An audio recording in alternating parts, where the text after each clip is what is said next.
Hi, I'm Skylar Town, competitive lockpicker, founder of Open Locksport, and a professional security researcher. I'm here today to teach you about locks. Now, I love locks. I'm obsessed with them. The smell of brass and grease is invigorating to me. I even installed a small mini-mill in my bedroom that I use just to cut locks. I want to teach you about locks, though, because generally people have very little idea of even the basics of how they work.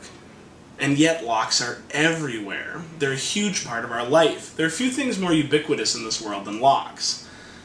So, look around you. Think about all the locks that you see on a daily basis. But if you don't know how they work, you don't know their failure modes, and you don't know how they could potentially be manipulated, or even the differences between different types of locks and what different security measures they might offer, then you can't make a real assessment of the security in your life. That's where I'd like to get to by the end of this class, where you can make an honest assessment of the security of your own life. So, to do that, we're going to cover several things. We're going to cover lockpicking, and we're going to talk a lot about pin tumbler locks in particular, and a couple of advanced concepts too. But the lockpicking is the big sticking part for some people, and I want to address the ethic of it right off the bat. I come out of the lock sport community, and we have a very strict line that we try to walk incredibly straight. You never pick a lock you don't own, and you never pick a lock that's in use.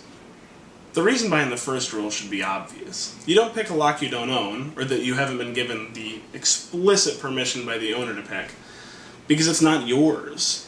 I mean, that's just kind of our don't be a dick rule. Number two, though, don't pick locks in use, because locks can break when you pick them.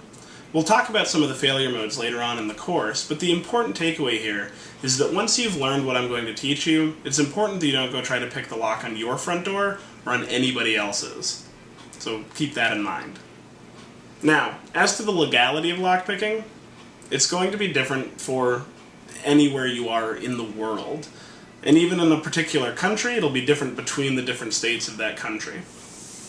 In America, there are myriad laws throughout myriad states.